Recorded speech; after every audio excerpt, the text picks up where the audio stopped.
Welcome to Inspiring Entrepreneurs, presented by BDO Canada, part of the Inspiring Business Hour on CJD Montreal. My name is Dan Delmar of TNKR Media.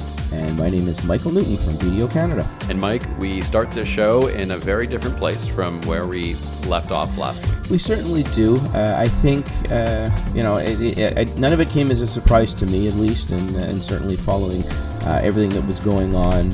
I think there was a big hope that Trump wouldn't win from a lot of Canadians, but I think the reality is if you dug deep enough into what was going on, and you were following it close enough that inevitably it was going to move in that direction. So complete and absolute control in the hands of somebody like Mr. Trump is going to be problematic, even if it's just in the fear that it creates in a lot of people, the effects on the economy, as well as the whole discussion of tariffs and everything else is coming in. So yeah, we're in a new place, though, I think it's more out of some days a sense of denial that we're in a new place as opposed to the reality of where we actually saw this happening over the last little while. Does it change a whole lot for Canadian business? We'll get into that in a couple of minutes. But first on the show today, we do have a very Canadian story. Some might remember in Montreal, the Terrasse-gate story during Grand Prix weekend over the last summer. Well, we have Sandra Ferreira of Ferreira Café on the program today. She's the Director of Operations at Groupe Ferreira,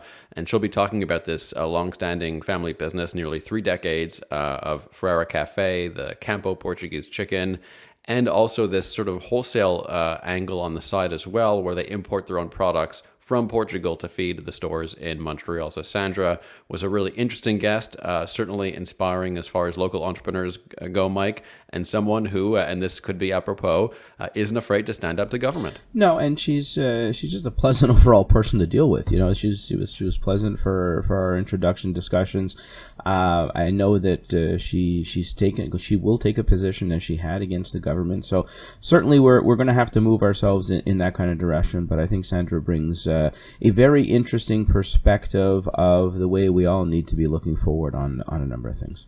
So Sandra is on the program today, behind the scenes on Terrasse-gate, the negotiations she had to have with the city and what local entrepreneurs should know about compliance, as well as expert tips on tipping from the accountant point of view later on in the program. But first, coming back to U.S. politics, and also we're going to talk about the impact on Quebec and the productivity gap here in Quebec versus other U.S. states. And we should also mention that we have a ton of content online, and we will be producing bonus episodes meant to inspire Canadian entrepreneurs and to get our economy accelerated. And so at this point, we're pretty much Canada's longest running entrepreneur radio show. And we want to be part of the solution. So do subscribe on iHeart, Spotify, Apple, any podcast platform really. And within weeks, you'll hear lots of bonus content and full bonus episodes as well on the podcast feed. So do like and subscribe. And on the change we all have to sort of prepare for in Canadian business, here is the big issue that I think is getting a lot of attention in international media. Fears of a recession even due to new U.S. tariffs. Are those fears overblown?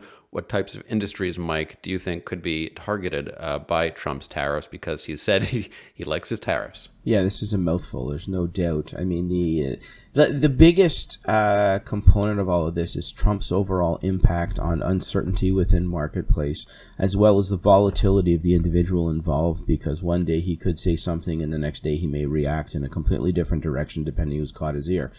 I think there's also in Ottawa right now, I think there's this sense of quiet denialism that, will he actually get the tariffs done? We're a friend of the U.S. There's kind of this hopeful optimism that maybe we will be excluded. I'm not sure where that's coming from, because there is nothing to this point that Trump has shown that will effectively seem to treat us any differently than anybody else at the end of the day. In 2026, we've got a new USMCA renegotiation coming up. Fighting back and putting our own tariffs on against U.S. product, may come back to backfire on us. And we all know that the discussion of NATO and the effects on Canadian spending from a military and aerospace perspective remains to be seen. So I think there's a lot of areas here that are going to pose a lot of uncertainty over the next little while. And interestingly enough, I think the market had priced in a Trump win. I don't think it had priced in a Trump sweep. And if you look at the markets, Wednesday and Thursday, what we truly saw was an upward bounce that I didn't, and a lot of people didn't expect, but I don't think anybody expected the clean sweep. And I don't know how that's going to affect us long term, but I think there's an awful lot of uncertainty in front of us. And I think that plays in very nicely into Mr. Trump's approach to dealing with things. So long as he can keep everybody on edge and everybody on their toes, he has that power gap over everybody else. And how he uses it, I think, still remains to be seen. A lot of us have had a few days to absorb the news, so entrepreneurs might be feeling Monday morning that they're going to start fresh and start to make some decisions based on the possible uncertainty to come.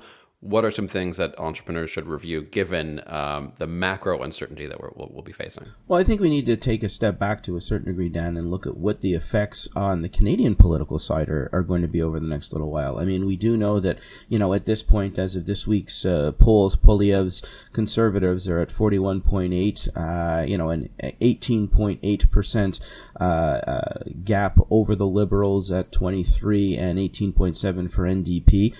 We also know that Trudeau's support and the personal rating he has is even lower than this. We've seen the calls of stepping down. So we're facing our own political uncertainty here in Canada. And one of the questions was funny. We were having a conversation with a couple of political pundits a couple of weeks ago. And the discussion is if Trudeau wins, will he try to save face and salvage some reputation by going up against Trump in the next little while, which would likely be early 2025, since I think we'll probably see an election by mid-June, late spring. So, does he go out quietly and tail between his legs, or does he try and take a position and bump up against? We know it won't be enough for him to gain a win, likely from the Liberals, or to stay on. But there could be some implications there. And my other concern is Poilievre turns around and plays nicely with Mr. Trump, and we all know that that's not necessarily an easy game to play. So I think there's a lot of political uncertainty. If you bring it back to the economic side, I think tariffs are certainly going to, if they go through, are certainly going to have an upward pressure on U.S. inflation. And the first thing Mr. Trump would like to do is lower interest rates. If we see this upward pressure in the U.S. on slowing interest rates, that is going to have an effect on a number of things. And from a Canadian side, a weaker Canadian dollar could turn out to be inflationary in Canada, which will put pressure on the Canadian Central Bank to not cut rates as quickly as possible. There was an interesting article this week in New York Times about Trump's headbutting with Fed Chairman Jerome Powell. And Trump has tried to remove him before, but apparently there is no basis in law for him to remove him. I read an article that says Powell says he will refuse to leave his post and concede to Trump's demands. So, stay tuned. I think as The Apprentice created interesting reality TV, I think this is what we're going to be in for the next little while. Okay, well, to put a more optimistic maybe spin on things, we're expecting a jolt, but the transition for Canada's economy from Trump to Biden may have been less chaotic, less of a jolt than predicted. So maybe the transition back to Trump could be calmer than expected, and also would a Harris administration have necessarily been easier on the Canadian economy? We're not sure about that either. No, I agree, and I think this is where the anticipatory component of this week's election had a lot of people in the know expecting a Trump win, because I don't think anybody really had any idea what was going to happen from a Harris and a Democratic win. Was there going to be pushback? Was there going to be, playing nicely? We certainly know on an international scale the difference between the Republicans and the Democrats in the States, and what that effect is going to have on NATO, what's going to have on spending. Depending on, what Mr. Trump decides he would like to have in his administration, we could have a couple of very interesting U.S., Elon Musk and RFK in some kind of U.S. political role in his administration, which is going to have effects on, electric vehicles, defense and aerospace spending, vaccines, pharma research, and what that's going to mean for NATO. So I think there's a lot of what was it, the old NBC must-see TV? I think that's what we're in for over the next little while as we try to figure where this is going. I do have a tendency to think overall in the economy, it's probably going to be a positive. So go back to your initial question before I took on this diatribe, which was the ultimate discussion. What does that mean for Canadian economies? I think our Canadian business, I think we need to start anticipating what a tariff is going to look like in terms of taking products into the U.S., which, one way or another either has an effect on efficiency in terms of the manufacturing sector. Hopefully, we can continue to gain ground as we have been a little bit in the last little while, manufacturing-wise in Canada. But we all know that, once you put a 10% tariff on or whatever that may look like, it is certainly going to have some pressure and have a lot of people kind of questioning how to sell into the U.S.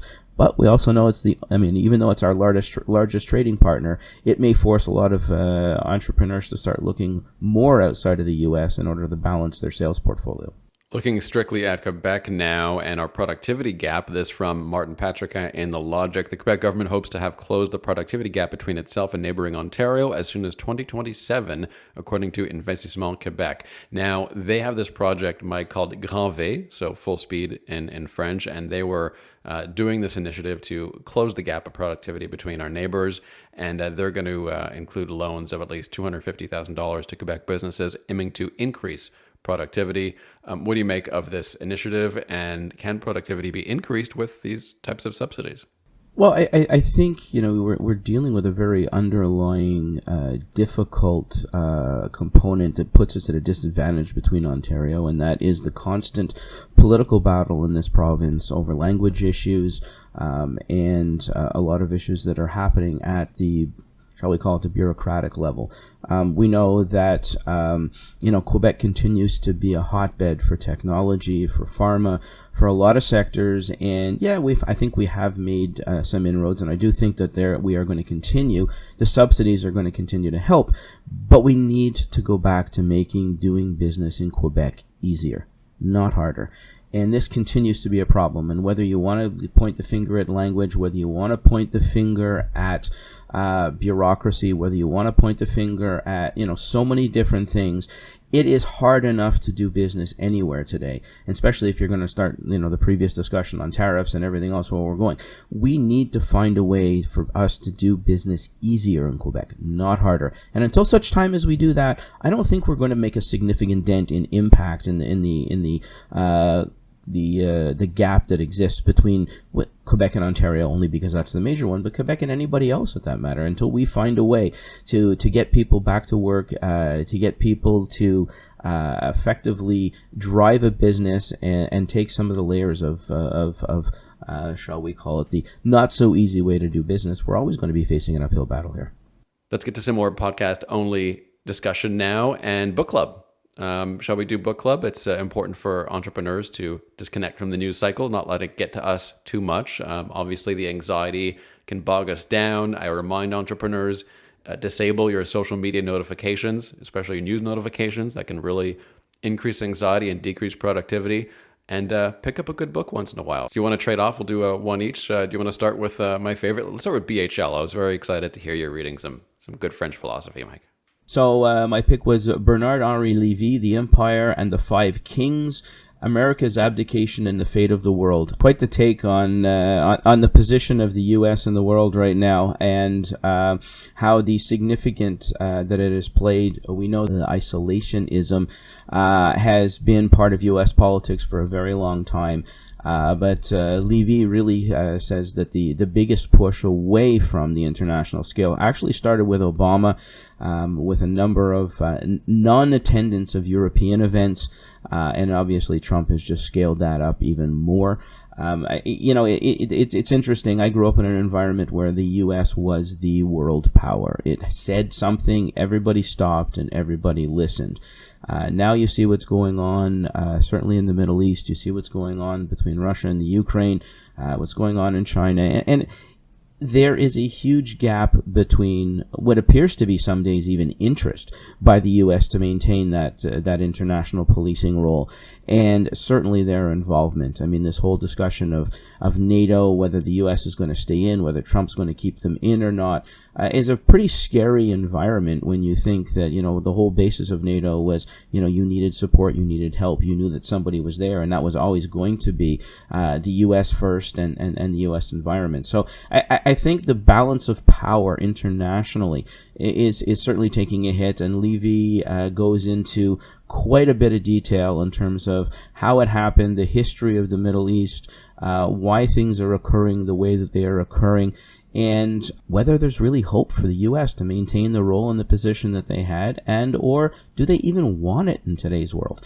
And I think that this is a little bit of a scary spot, because I always kind of grew up with the U.S. are going to be behind us no matter what, and I think there's a lot of people out there questioning that role right now.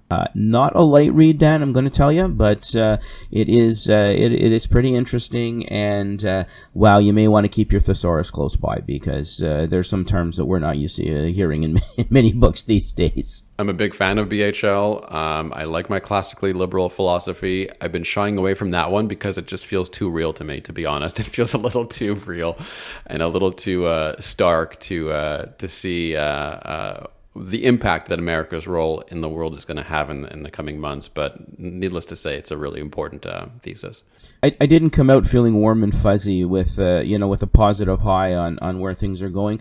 But again, I think the sense of, and if you bring it back to business and you bring it back to where we stand, I think the realism of the world that we're in takes a huge place in how we decide to run our businesses. Absolutely. I mean, I'm a believer in liberal democracy. I think one thing that's important, especially when we deal with communications and media and social media, is that every organization, every business have some good, solid, liberal democratic rules to make sure that everyone does their part to create a friendly and a civilized environment. To that end, my pick on liberalism for the read over the last few months was Francis Fukuyama's Liberalism and Its Discontents. Again, not a especially rosy picture of what's going on, but a very helpful one in terms of determining why people are so uncomfortable with liberal democracy, why it can be perceived as so unpopular, and what to expect, I guess, in the coming months. And the resume from this, the learning from that, was that it's not productive to assume that everyone just loves democracy, right? Everyone has jobs and families and things to take care of, and very urgent considerations, especially financial lately. Those promoting liberal democracy have to be conscious of that, and to never stop promoting liberal democracy in an accessible and tolerant way, and to remain connected to people as often as possible in politics. Yeah, I agree. I mean, I am right of center, and I do read sometimes a little more on the left of center side, just to make sure I've got a good balance of, what I believe, what I see, and how I operate. The reality is, if you're going to employ people today, you need to know what's going on both sides of center. Some days I wish we could find center, but where we stand right now, we are so polarized and so far away from things. The discussion is, do you know what's going on? Are you aware of what's going on? Do you understand where people are coming from? I'm a huge believer in the psychological side of how we run a business with people. And, if you're going to bury your head in the sand and only take one position, you're never really going to be able to understand what that looks like from somebody else's perspective. It doesn't mean you have to necessarily buy into that philosophy, but it does mean you need that understanding in order to work with people. What's your next pick? So my next pick, we're going to go a little lighter. Fools on the Hill by Dana Milbank, who writes for the Washington Post. It is a very light read, very entertaining read, though it has some moments of, shall we call it, desperation of trying to understand how stupid people really are in politics at times. And I will say that using the word stupid is a nice term, based on some of the things that Milbank discusses in this book. And it really goes back to a little bit before the midterms in 2022, and talks about, a lot of things that we have lived in the last couple of years in terms, going anywhere from the, whatever it was, 17 votes on McCarthy to, to lead the Senate to, everything else that's gone on. And I think the most disconcerting component of this is people sticking their, drawing a line in the sand and sticking their feet in a situation that really is not a logical one, but has purely become about a political stance, and it's not about good for everybody else. And I think what you've heard me complain about is the individualism and the me world that we're living in. This political machine is nothing if not totally overwhelmingly disturbing in how it is personally driven at the end of the day, and a lot of that I think comes out in this book. Like I said, it's a light read because I think there's a lot of really, how can anybody say that aloud, or did that really happen, or is there a taint to the to what you're writing? But the reality is, if you want a little bit of an insight of lunacy up in the hill on Capitol Hill in Washington, it's a good read. I have another political suggestion, sort of. This one has to be one of my favorite books of the last decade, I think. It's called Free Speech, A History from Socrates to Social Media by Jacob Mchangama. He is a Danish lawyer and free speech activist. He runs a nonprofit there. And it's just brilliant. I mean, he really gives you the basics from when people really first started to talk about free expression, Socrates, right up to revolutions with the printing press and the break with Christianity, the splitting of Christianity, taking it to North America, and of course the populism of social media. It really brings everything together and reminds us how important free speech is. What is free speech? What are the limits of free speech? And that when we have these really tense debates about free speech, Mike, in news lately, we have to remember that some of these have been solved literal centuries ago. I mean, we can apply all the AI and tech we want, but the basic arguments haven't changed so much in hundreds of years, and I think that's important. It's this situation where people are like, well, we're different, or I have a different approach, or we're battling the same issues and the same problems we have for many years. Maybe it takes a new twist, maybe it takes a new approach, maybe the fact that today's world is significantly more global than it would have been when they talked about this 100 years ago. But realistically speaking, we are humans, and at the end of the day, those things that drive us are coming pretty much from the same place. The question of whether they are continuing to be in the best interest of your company, your business, your society, your community, the world versus me, I think is where you start to see a lot of the shifting or the little bit of, shall we call it, lunacy on some of the old takes in where we are today. But, you listen to what happens south of the border, and some days you wonder if we actually believe still in evolution for some people. So it's a stunning position to be in with all the science that's behind us, how much everybody still tries to force a square peg in a round hole when it comes to delivering an opinion that they feel is their entitled right to share. I would say let's end on a lighter note, but your last suggestion is not too light. No, I am not known for being light and fluffy, that's for sure. My final suggestion is the new Bob Woodward book called War. It really gets into discussion of the politics of where we stand between Putin and Zelensky, Joe Biden, Harris, Trump, and Benjamin Netanyahu of Israel, and the interreactions and the plays that have gone on over the last little while. And there's a number of things that stand out in terms of how the U.S.'s role probably could have been better, handled in a lot of these things. And I'm not sure that any of this is Dems or Republican, but rather human nature discussion, except for the self-interest components. But one point did stand out to me, and that was Woodward interviewed Trump in 1989. And two things came out of the read on that interview. Is one is he asked Trump, what happens when something doesn't succeed and you fail? Where do you admit? Do you ever say you're sorry? And this is in 1989, remember? So Trump's point is, you never say you're sorry. You always double down. And you just keep, even if you're wrong, you just keep telling people you're right.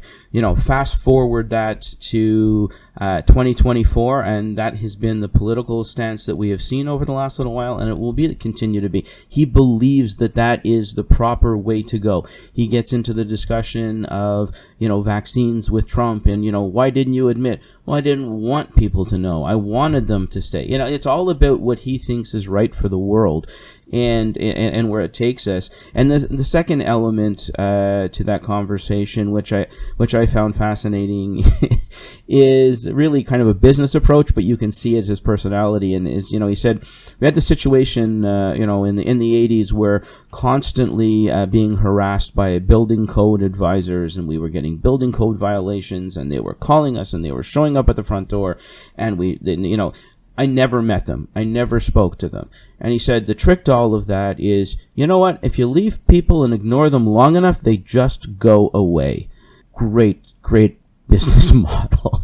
Anyways, I guess it's to a certain degree there is some truth in that, but it also explains why he spent most of his life in court.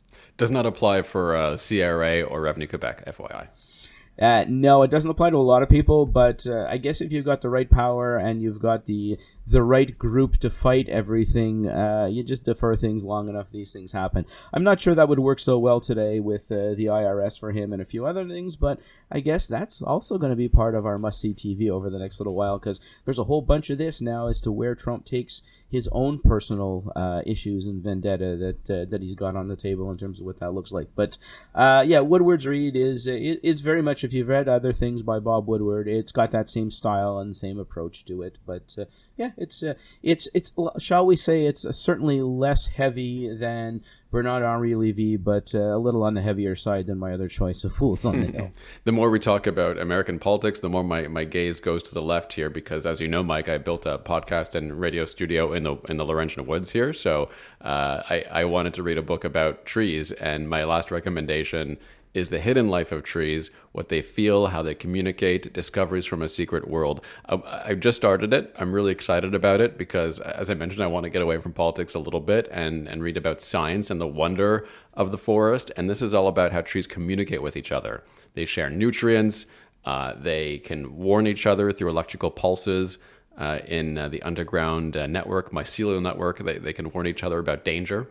About how to adapt to danger. Just some really fascinating insights in this, wrapped in this very warm storytelling sort of writing by Peter Wolben. He is a forester, and this book was published in partnership with the David Suzuki Institute. So a lot of appreciation for their work, as certainly a lot of challenges to come for environmentalists in the coming years. So basically what you're saying, Dan, is all of the things that I brought up today in the books and the discussions is all our politicians could learn from trees. I think we could all learn from trees and how they communicate with each other. Absolutely. Perfect. All right. So, if you can never say, anybody who's listening, you can never say that we don't bring things to the forefront. They're a little weird. So right now we're going to have our trees teach our politicians where to go. But I do agree with you. I think that, we need to take more time and more energy listening to nature and nature's ability to communicate with us and itself. Our problem, I think, what we're facing right now is we're not listening to nature, and that it's already done damage, but there's significant damage still to come. On that note, go for a walk this weekend, enjoy nature, and enjoy Mount Royal or wherever you happen to enjoy nature. And it's convenient because if you are on the mountain, you can just walk right down Peel Street entrance, walk down on Peel, grab a sandwich at Campo, or grab a coffee and sandwich at Ferreira. They've been there forever. And Sandra Ferreira is going to talk about their family business and how they import so much of the heart and soul from Portugal. That's next on Inspiring Entrepreneurs.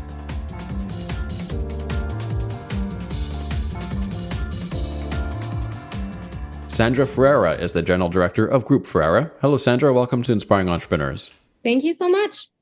We've been in the news a lot lately. We'll get to that on the program a little bit. But first, what is Groupe Ferreira? All right. So Groupe Ferreira is a restaurant group that my dad started in 1996, almost 30 years ago.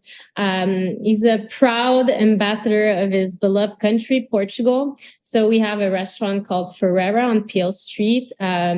It brings Portuguese gastronomy to Montreal. And we have Campo, which is a Portuguese chicken restaurant that we opened 8 years ago. That was my first baby. And also Café Vasco da Gama, that has been 20 years, also on Peel Street. It's a nice cafe, European vibes with sandwiches, salads.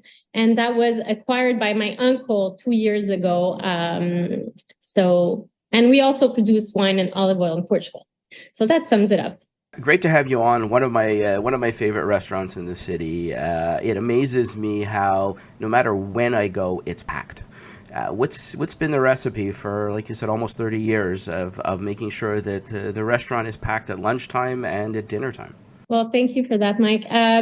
The recipe of success, I think, is definitely hard work, never taking the success for granted, the presence every day. My father, I'm the second generation. My father, Carlos, founded the restaurant 20 plus years ago, and he's been in the restaurant pretty much every day since the opening. I mean, he does go to Portugal often, like he goes on vacation. Doesn't mean that he's there every single day, but when he's in Montreal, he's pretty much there. And also having really people with the same values as us, working in the business that have at heart the serving customers and making them feel at home. We like to say that we welcome people to eat at home every day. That's where we spend most of our time, is in the restaurant. So, and it's also the quality of products. We've always been, I was saying my father is a great ambassador of Portugal. I mean, we take great pride in the products that we serve. From fish that is flown in every week that was, fished by line caught fish, to the olive oil that we produce ourselves, to the fleur de sel, the salt-flower that comes from a specific place in the Algarve, that we ensure the quality. So it's all of those, all of those factors that I think make our success. And just a vibe, like, as you said, you feel like the restaurant is always full. I mean, it's not just a feeling, it's a fact, at least most of the time. Maybe not on like January 10th, but like most of the year we're quite busy. We're a corporate restaurant for the most part. Like, we are in the heart of the city, of the business center. We have very loyal customers, and we take care of them in a personal manner. So maybe let's just explore a little bit the sourcing a little bit more. I mean, you touched on your own olive grove. I mean, you have wine imports. I mean, this is the type of thing where, a lot of restaurants have problems with sourcing in terms of the quality. You've taken a lot of that out by trying to control that yourselves. Yeah, absolutely. So it all started when Ferreira opened in '96. I mean, the Portuguese wine at the SAQ, I think we could count them on, I wasn't shopping wine at that time, but we could count them on our 10 fingers, maybe. So my father soon started to import himself and make friends with wine producers and such. And with time, he met the owner of a Carm winery in Portugal. I think it was in the early 2010 or 2009. And he decided to buy some land to produce his own wine. So we work with Carm in terms of the infrastructure, because we're not there every day. So it's our land, it's our grapes. My dad worked with the winemaker, the oenologue in French, but we use their facilities and their bottling facility and all of these things. So it's a really great marriage. So we're able to, and they won many prizes all throughout the years of the best olive oil in the world. They won a bunch of contests. So we have our olives, but with their mastery, if I can say it that way. Mm-hmm. So that's something really great. I've noticed, especially, I don't know if it's at Ferreira, but there's always this little something different in the quality of ingredients. Tell me about the efforts in terms of controlling your own supply chain there. Is that something that is now a rule in the business? Do you have to sort of go to other suppliers as well for olive oil and wine, or do you just stick to your own family? So for the olive oil, it's just ours. We were waiting for a shipment like a month ago. So we had to buy like a few bottles from an end. That was like this big story, in-house, because we were running out of our own olive oil. But that lasted, I think, like 3 weeks. But no, it's only our olive oil. In terms of wine, we have a humongous wine list. So it's definitely not just our wine that we present on our wine list. If not, I think it would be a bit weird to have 3 references, on our own wine list. But we're big ambassadors of Portuguese producers. So we know personally pretty much all the Portuguese producers on our wine list, but then we also have great wines from Burgundy, from Italy, from all around the world, to have an exceptional wine list for all wine connoisseurs. And we've won every year. We get the the prize from Wine Spectator for the best of award of excellence for having a nice variety of wines, including old ports. I know that we have a very big reservoir of port in our cellar downstairs. Yeah, the great olive oil shortage. It's funny. It's this has actually become an issue in the last few years, and maybe talk to us a little bit about that. I mean, a lot of people joke about it behind the scene, but it actually has been very difficult. It is. I mean, bunch of factors from all the climate change. So all the mega heat that was, like you've heard in Europe. So that dries, I'm not an expert. I'm not an horticulteur, if I forget the name in English, but that dries up the olives. So it creates less oil can be extracted because of the heat. The fires were also a big impact in Europe, increasing the price of the liter so much. Also shipment. I mean, just, I take care of the orders, with the shipments. I mean, the prices since COVID, I think, it's a recurring conversation, right? The price of transport is crazy. So yeah, that creates so less product. So the demand is still just as high. So prices go up. We are. I just received a shipment, and price has gone up so much. It is crazy. I still believe that we're super competitive in our price, especially knowing that the quality is exceptional. So I still am super, confident. But yes, the price has gone up, and that's just the reality of the market. So talk to us a little bit about one of the things that, certainly from the COVID era, staff, being able to get your hands on quality staff. I mean, it was difficult before the pandemic, and we have found our way into a very complicated staffing world at these stages. Are you having problems finding staff? What are some of the secrets that you have to keep some of that quality staff, especially in the restaurant industry? Yeah, I think the best secret is, if you don't, stability allows you not to be looking out for staff. So I think the main focus needs to be, how do you keep your staff happy? Because if your staff is happy, is not going anywhere else, well, you're not recruiting. So that's number one. But obviously, it's way more complicated than that. The worst of the worst, I would say, was in 2022, when we were just still like in COVID, but everything was opening up again. I remember vividly, I had my second kid in February 2022, and it was just when I felt like I was losing control on everything. Obviously, I was in a a difficult personal life, not difficult, beautiful, but it brings challenges when you're an entrepreneur. And everything was opening up again. The customers were going wild. They were excited. And then staff was also going all over the places, and people wanted to change a career. We lost a few people, a few career people, because one thing that distinguishes us at Ferreira is that our team is all, it's mostly professionals from the industry. We do get a few students here and there in a few specific positions, but for the most part, we're really we're professionals and very proud to be in our beautiful industry. So we lost a few people that during COVID decided to study something else, or they moved away from the city or things like that. So that was very difficult. But I can say that 2 years later, we have stabilized ourselves. And I want to say that I think we even have a better stability today in 2024 than we did maybe before COVID. I think that, we have to look out positively and say that we learned some very important things during COVID, although it was horrible, and I hope to never live that again.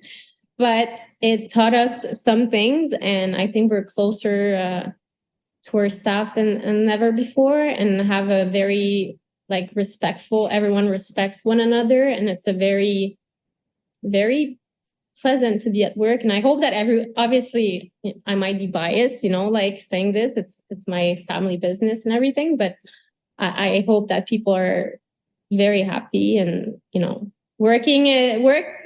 job is a job, but I think some jobs are more enjoyable than others. And I hope that's how they feel. Let's talk about Café Ferreira for a second and that landmark location, Sandra, on Peel Street. And politically, you guys were mixing it up with the city of Montreal recently.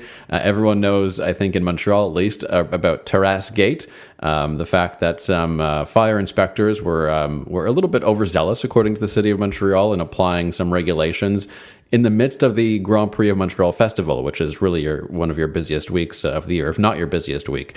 Tell me about that experience with government compliance, about dealing with government, whether or not you think it's fair often, and how you try to resolve these issues when you're faced with them.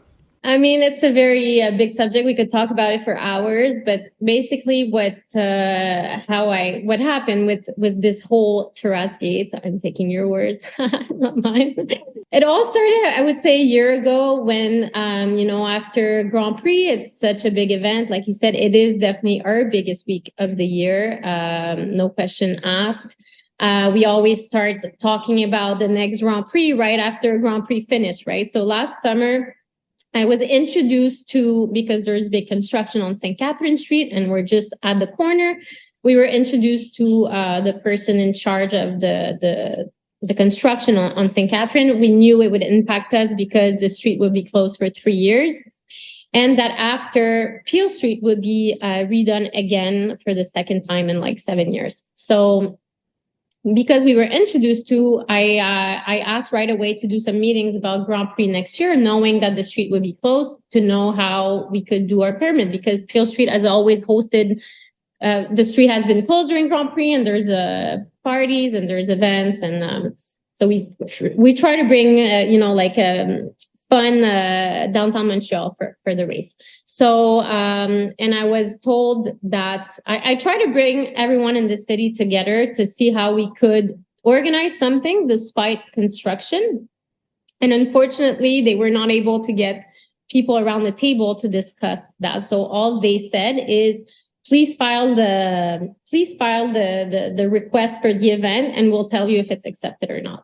So that left us a bit perplexed, because we knew that it would be hours of our time investing in trying to organize an event where we don't even know what are the standards, what are the requirements that the city would allow us. So we still did it a bit late. And by the time that it was done, and by the time we got an answer, it was way too late to react. So they just said, oh, Grand Prix will not be happening on the street.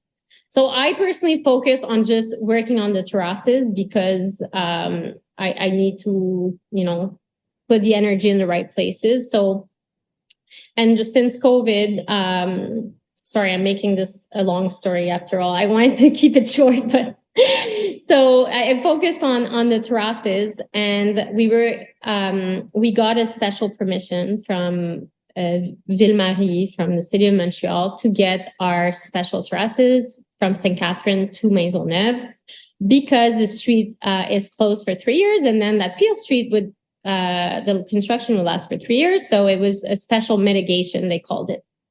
We installed the terraces. They told us where to put it exactly.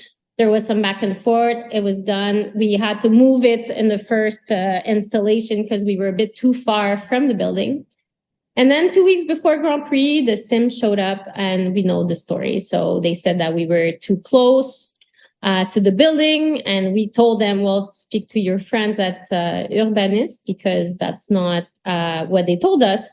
And they never did that. And instead, they decided to come and shut us down during Grand Prix. So they waited the whole 2 weeks to act on an information. And that was just, I found a big lack of respect to just the whole city, to the image of Montreal, but also to the urbanist department, to us, to the restaurateurs, to the customers. So, and the rest is history. You've seen it all over the media. So it's very unfortunate, because, there's people like us, like a lot of other entrepreneurs that I know, that want to do great things for our city. I mean, they do it, yes, for their business, but also to bring life and to bring fun. And I find that that's what our city is lacking right now. So I will not give up, and it's not because that happened that I'm not gonna try again. But I'm someone I love rules. Like, I follow rules in life. Like sometimes people close to me are like, okay, like you're a bit too by the rules. I'm like, well, that's the way I am. So for that to happen to me is kind of the surprising aspect. Oh, Sandra, we could go on this topic, and really nothing to do with Ferreira and this particular situation, but really about, Dan, what you've heard me harp on many, many times in the last year is this compliance mindset that we are living at the expense of customer service, at the expense of the experience. And I mean, I'm sure you've all seen recently, there was a survey in terms of the top party cities, and Montreal is no longer in the top 2.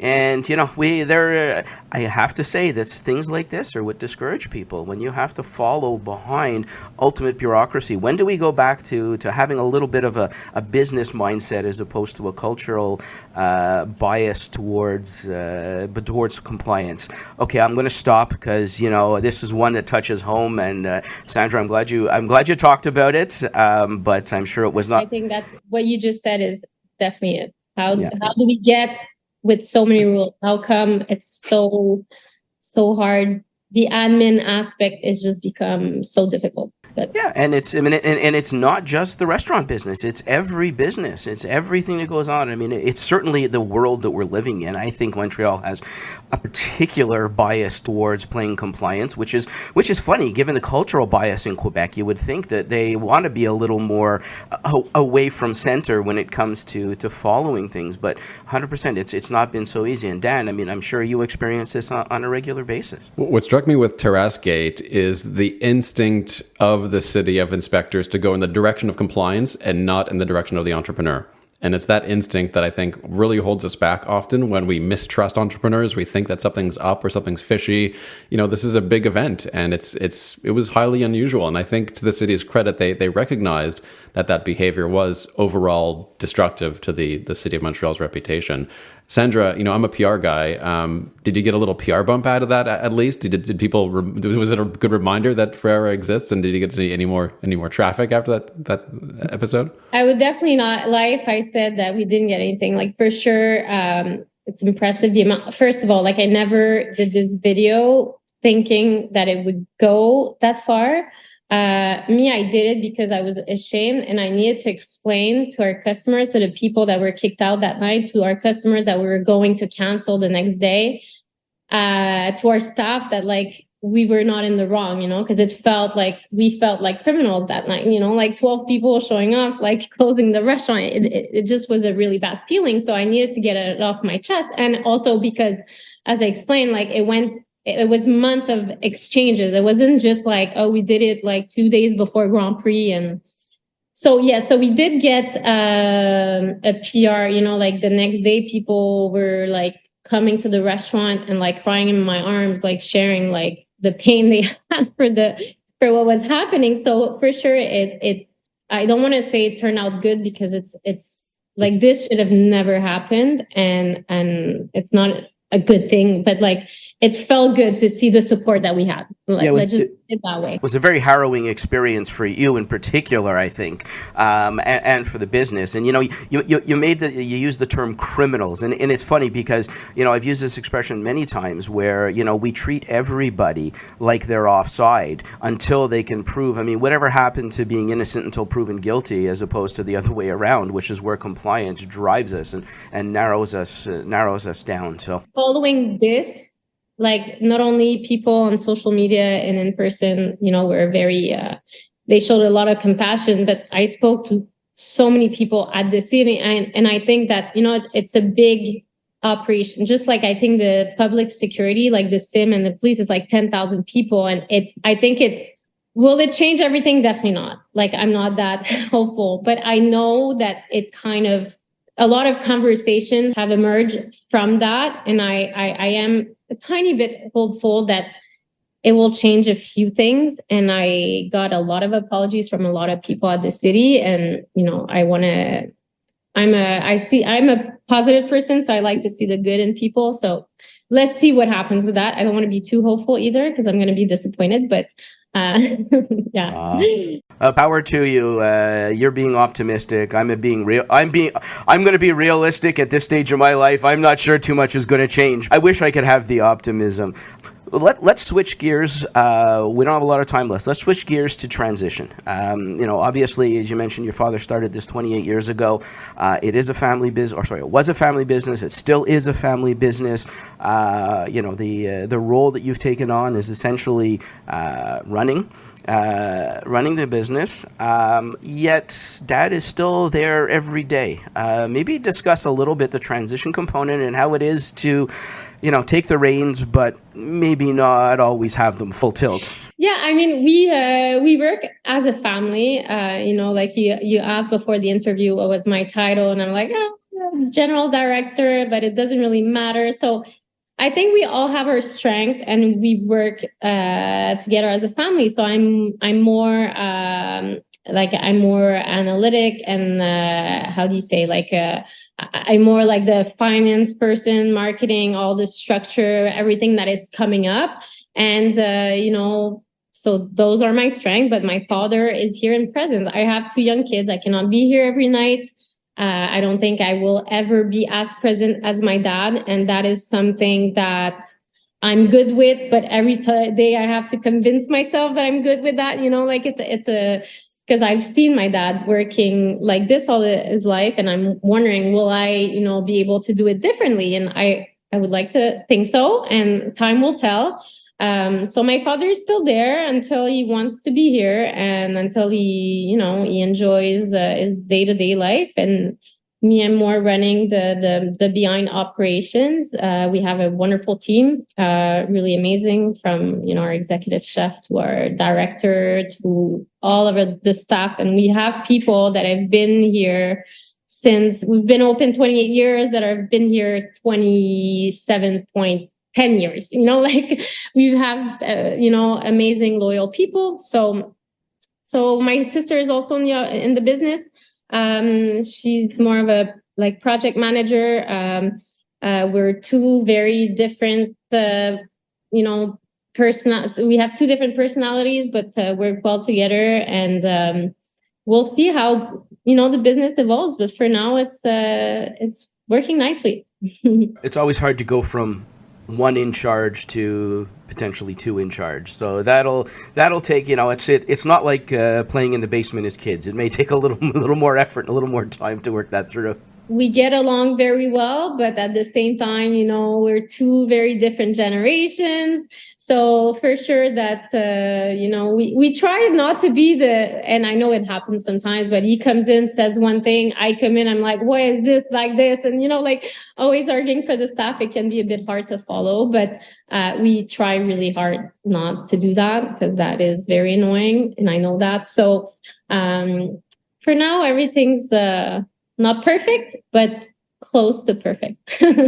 And now a couple more questions for our podcast audience with Sandra Ferreira. Let's move to Campo now. We didn't talk about Campo so much on the show, but it is your Portuguese chicken place. A lot of really high-end brands in Montreal now have something on the side that's kind of more accessible. Tell me about the introduction of Campo into the family business. Yes, of course. So Campo opened in 2016, 8 years ago, and the goal was to create. So there was an empty space in our corner. There was Ferreira, Café Vasco da Gama. And then we're like, okay, let's do something with that. And we thought, we're ambassadors of Portugal. We always say, like a gastronomic ambassador. And Portuguese chicken is pretty much the symbol of Portuguese food in Montreal, although it's not that in Portugal. But here in Montreal, everyone knows Portuguese chicken. So let's do a casual Portuguese chicken joint. So we're really busy at lunchtime. We're a very quick lunch for here to go. Our delivery is quite big now as well. Catering. So, you can eat, our meals before tax are definitely below $20. It's, we do everything with the best possible ingredients, considering also the price factor. Obviously, it's not the same price range as Ferreira. but we make everything in-house with pride. And I'm very proud of that concept. We opened another location at Time Out Market that is also downtown Montreal. And we'll see what happens for the future, but there is definitely a possibility of growth, which is nothing yet in the mix. But, it is definitely a concept that was created that could be duplicatable. So we'll see what happens with that. And in terms of Portuguese chicken, lots of competition in Montreal and even throughout Quebec. I mean, no names, but I see, a very large chain is now dipping into piri piri, and I'm sure there are mixed feelings about that in the community. But all this to say that it is very competitive. What's your secret to Portuguese chicken, and how do you get the edge there? We're alone downtown Montreal. I can say that. When we open, it's not like we went in the Portuguese quarter where there's like a lot of them. So we didn't. I tried not to look so much at the competition. We created the menu with our old executive chef, João Diaz, he is our consultant now. He went back to Europe. But we created a menu that we found that was delicious and somewhat healthy if you don't, take the fries and the gravy.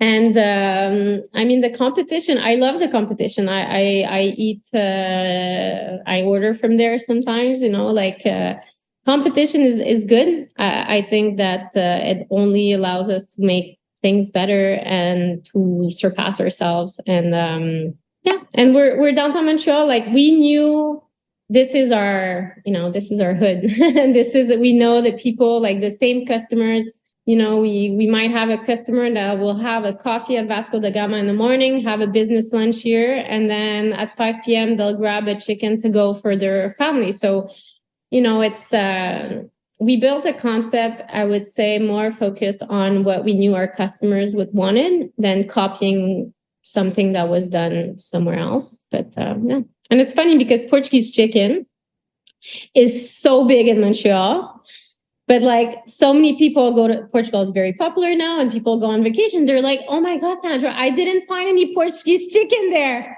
How come?" And I'm like, it's there's not that many. You need to know the places. It's not as big. People think that Portuguese food is Portuguese chicken, but it's a lot more than that.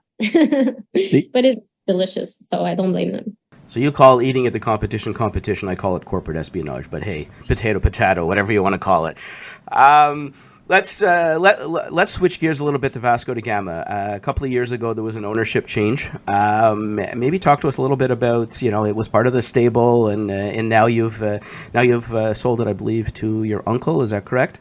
Yes. So what happened was George, my uncle's, his name is George Ferreira. He was the manager since day one of Vasco. So Vasco celebrated this spring, its 20th anniversary.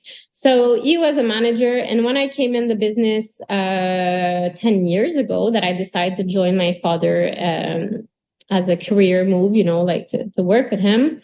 So I would oversee Vasco because of like my place in the hierarchy, but it always felt a bit unnatural because he had been there for 20 years and he knew his thing and everything. And when COVID hit, it was definitely, like for all the restaurants, a very hard, big challenge. And Vasco during COVID took a big hit because we couldn't find a way of surviving. Like Ferreira, we started doing like gastronomic, like gourmet dinners for like 2 people with instructions. Like we found our way to survive.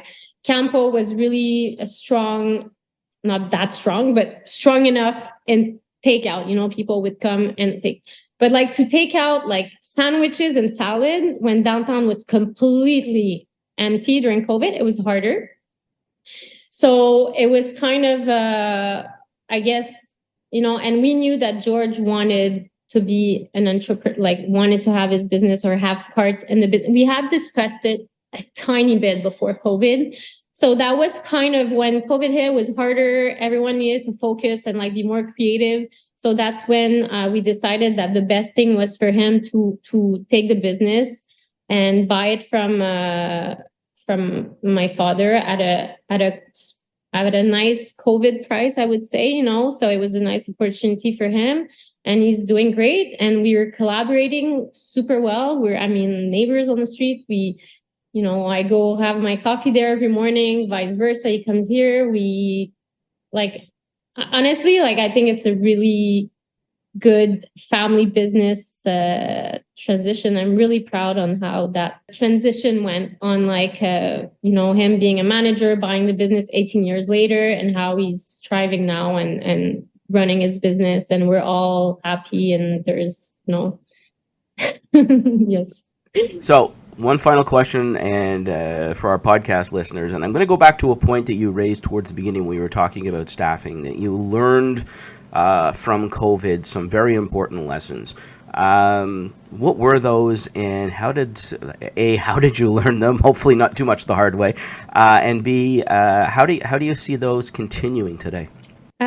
I think so. It was really the people we were talking about, but also COVID taught us to be much closer to our numbers. And it sounds maybe weird to say that we were not close to our numbers before. I don't think that was the case. But focusing more on the bottom line than the upline. You know, to give you an example, before we used to have an after $10 menu, with a ridiculous price. I mean, it was a great price, and I'm glad we were able to offer this to our clients. But we were making our staff more tired. They were finishing way later. We were racking overtime hours. You know, it just wasn't a good business. It didn't make business sense, and so we removed that, and now we close earlier, and everyone has they go to bed earlier. You know, it's just it's good, and it's better for our bottom line. So it's just it taught us to just focus on not making sales just to make sales. You know, it's more does that make business sense, and will everyone be happy in that for the most part? So I think that's being closer to our number. Being more more close to the needs of our employees, and stability, and respect. Not that we were not respectful before at all. That's not what I'm saying, but just there's, I don't know, people maybe are more grateful to have stability. They know that the grass is not greener on the other side. Maybe a lot of people did switch, move to other businesses. They, there was a lot of movement to realize sometimes that, okay, no, I was really comfortable and I liked it. So being appreciative of what you have. And yeah, I think that would, sorry, I don't know if I answered your question correctly, but. Very well. We're almost done. I just had a couple more questions, and including our final question. But for all entrepreneurs, especially those downtown, how is the post-pandemic recovery downtown going? You're very fortunate to be really in the top tier of restaurants, so we know that you guys are okay. Some of your neighbors maybe not so have been so lucky. What's your observations in terms of how busy downtown Montreal is these days after the pandemic? It's a very good question. It's tough. It's definitely, things have changed dramatically. In the case of Ferreira, we're lucky because we're a destination restaurant.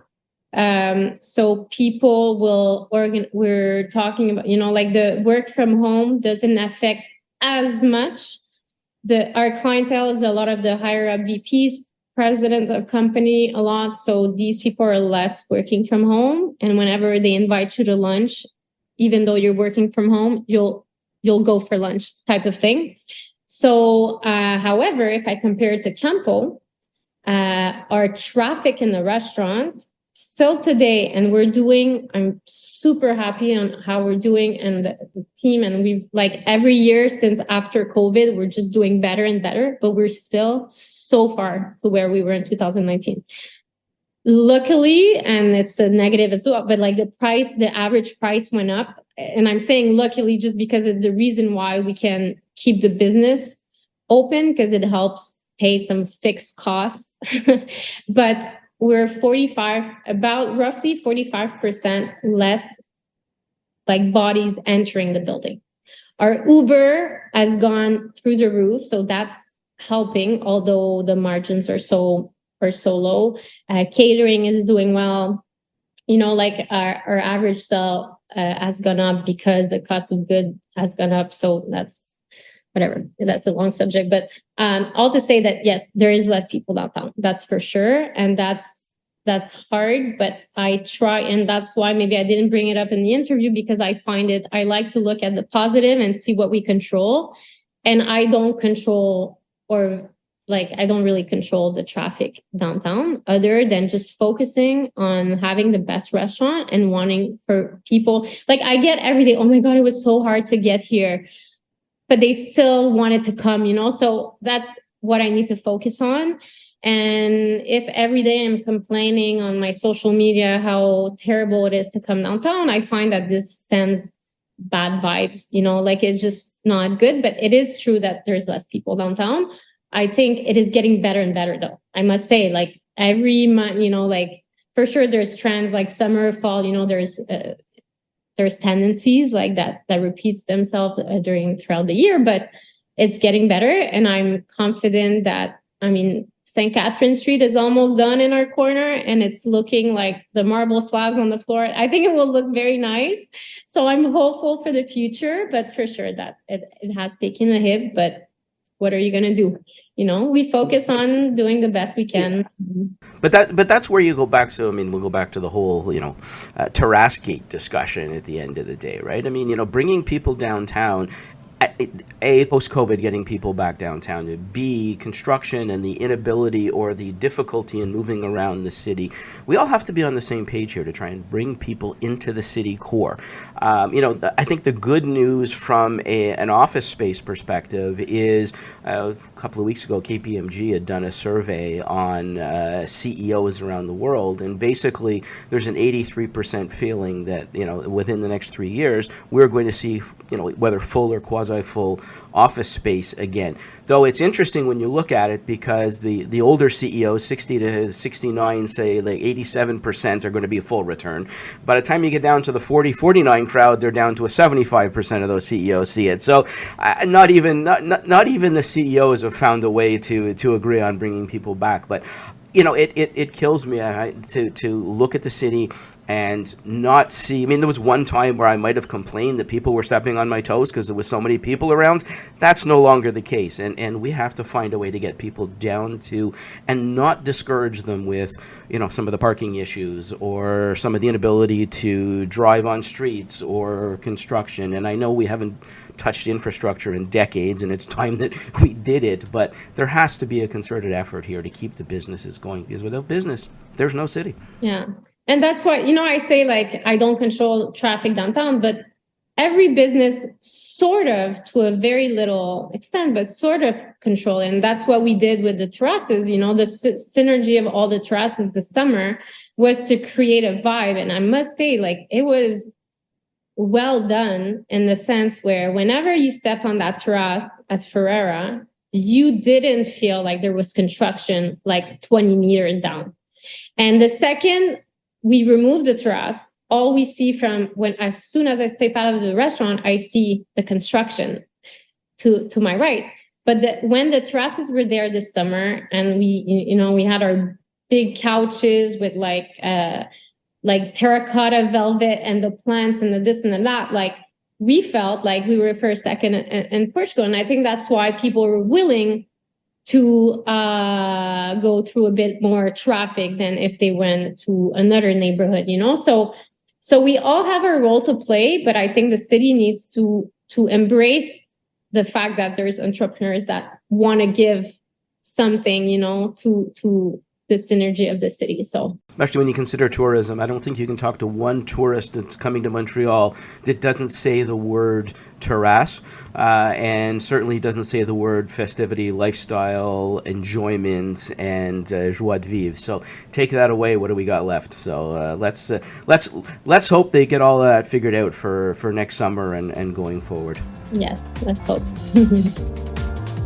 Our guest today is Sandra Ferreira, General Director of Groupe Ferreira. So they have Café Ferreira, Campo Portuguese Chicken, and more. We'll have her one piece of advice for inspiring entrepreneurs in a few minutes. But first, let's check in with our BDO specialist. And Mike, you are the lead, actually, National Corporate Development at BDO Canada. So let's just have you as our expert this week on tipping.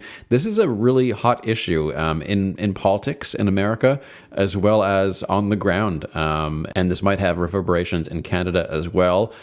It actually started with a Donald Trump campaign promise to get rid of taxes on tips. He has this story that he told about a waitress who was saying how much she was taxed on his tips, and he decided to make this a policy. Kamala Harris then matched that promise to get rid of tax on tips. That's how the conversation seemed to be getting going, right? Where are we now, and do you think this kind of relief could come to workers in restaurants in Canada? Well, I think we got a number of things at play here. One, I think the discussion of tips in Canada has already kind of played its way into our dialogue in the last little while.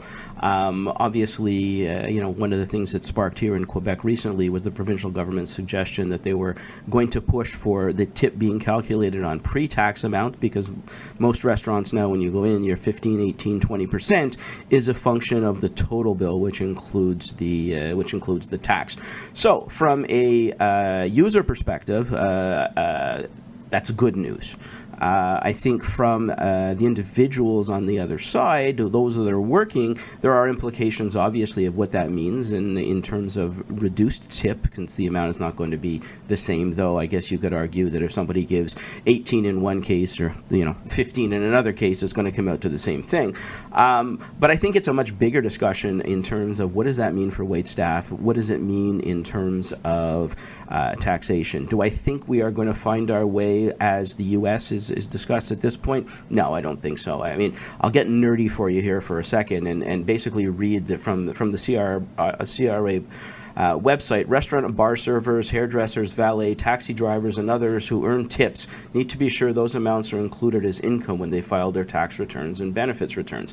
If you receive tips or gratuities as part of the type of work you do, this information is for you. Keep track of all your tips and gratuities received throughout the year. Calculate the total amount received between Jan 1 December 31. Report the total amount received on your income tax return and benefit returns. And in Canada, the law is clear about the treatment of income received from tips and gratuities. All tips and gratuities are taxable, and it is your responsibility to track and report any received amounts. So, the discussion of tip has played into, certainly in the restaurant business, for a long time. Should everything be all inclusive like it is in Europe? How does that affect employment? How does that affect wages? How does that affect minimum wage? I mean, it's not as simple as just saying, it's a tip, right? At the end of the day, I've had friends over the years that that lived and died for many years on tips, and that was their way to survive. And I think for a lot of people, we take it for granted. The U.S. side of this is an interesting one, because while this has been a proposal in what has been and continues to be a very turbulent presidential election, there's a lot of naysayers right now in the U.S. that think that this is going to have, as much as it's going to be a positive on one side, that there's a lot of negativity that coming with it. And you know what? How would it work in the U.S.? I mean, basically, you got to look at three different choices. Are you going to change the definition of a tip on the IRS code at the end of the day so that they're not treated as income as all, or continue to define tips as income, provide an exemption, or continue to define tips as income and initially include tips, but provide for a deduction? This is just, we've once again taken a situation that affects people's lives and made this into another 40-page Bible in terms of how we're going to treat things, while we're not actually having a positive effect on the economy. And yeah, Dan, I'm going to correct you. This was not the specialist. This is more of the opinionated view today than it is of a specialist. Well, let me get your specialist out here, because there is some compliance issues in Quebec, and a new bill in Quebec does address tipping from a very narrow perspective. So they have tabled a bill a few weeks ago that regulates how merchants actually can put the tip on the bill. So you're not supposed to do it after the tax, right? You're supposed to do it before the tax. So this bill would actually spell out the fact that people are not supposed to calculate their tips based on the total amount with tax, but before the tax. So minor thing there, but certainly worth noting for compliance, especially with people's point of sale systems.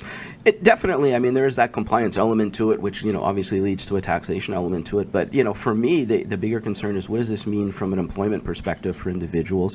Are the employees, big question mark, are the employees already getting 100% of those tips, or are they not getting them? Well, does that mean that an individual is going to, even if we stop the taxation, does that mean that salaries are going to go down? Because an individual, is now making tax-free money, so, why should we pay them as much? So there's much deeper implications on all of this, and this is, like I said, it's a typical, approach to a matter that we've brought ourselves into a situation by overcompliance that we would like to make some changes to, and as we see, once you dig yourself into a deep hole, it ain't so easy to get out of. If a server is given a $50 bill, a $100 bill cash for great service quietly on the side, is that something that you would expect the server to declare? Can I go quiet? Can I plead the fifth here? According to the law? Say yes. According to the law, 100%. Is that what happens? I don't know. Right? I mean, everybody has their own approach to dealing with things.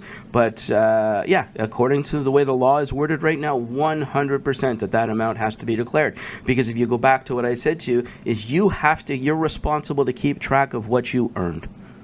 Right? It's not your employer's job. It's your job to keep track of it. So we throw the onus back on the server. Mike Newton, National Corporate Development Lead at BDO Canada. Thank you, sir. Thank you.